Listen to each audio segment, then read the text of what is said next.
Hi there, Betsy Heller, Achievers Realty, coming to you today to talk about requests for repairs.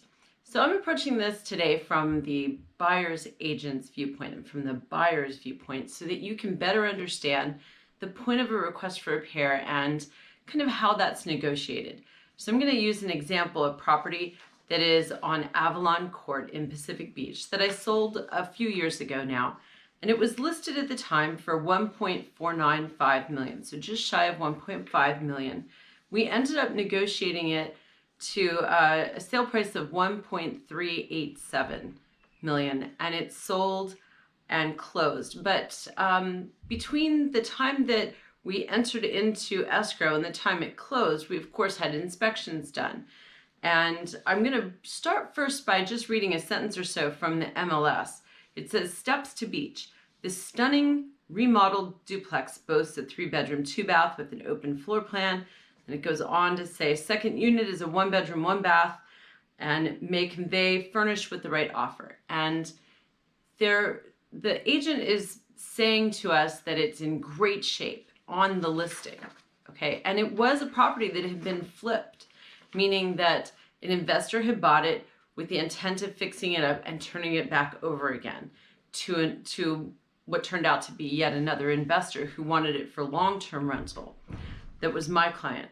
So as we entered into inspections, we had a long list of key findings from the home inspector of things that weren't right with the property, even though it had been flipped and that it was supposedly fixed up. So just to give you an idea of how long that was, here's this request for repair, which looks pretty simple. It just says on here, addendum, see addendum, and then this is all of the list of repairs. So you don't have to obviously read that tiny print from there, but what I want you to know is that it was a pretty long list that was replacing crawl space vent screens, and installing approved screws to the dead panel for the electrical panel, replacing upstairs bath wall switch. And there was a bunch of little things, as well as some things that were a little more major, like making sure that the 3-prong outlets were actually grounded and installing outlets that were not installed correctly so there wouldn't be a fire,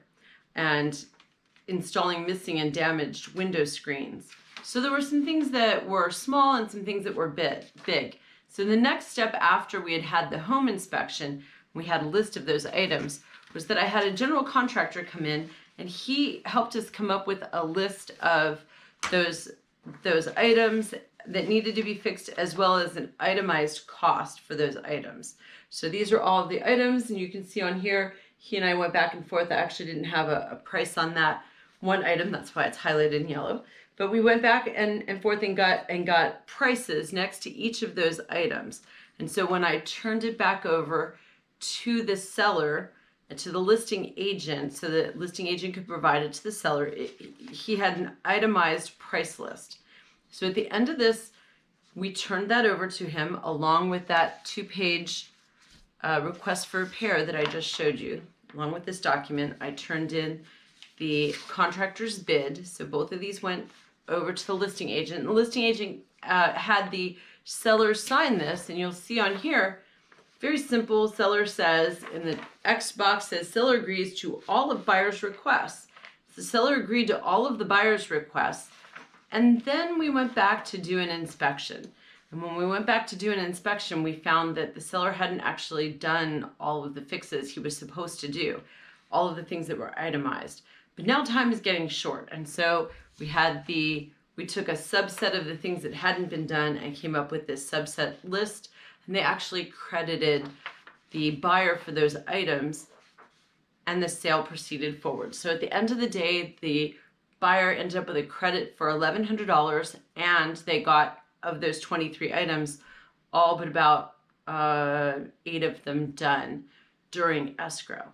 So this is just to give you an idea of what it can look like on the large end. On the small end, there might be 2 or 3 items, but they might be bigger items and take a little bit longer to do, and the seller will just credit the buyer with closing costs during escrow for those items instead. So they're not really crediting for that item to be fixed, whether it's the heater unit needs to have an igniter changed or something else that has to be done in the house, whatever that is, it'll show up as a closing cost credit instead. That's what escrow will see.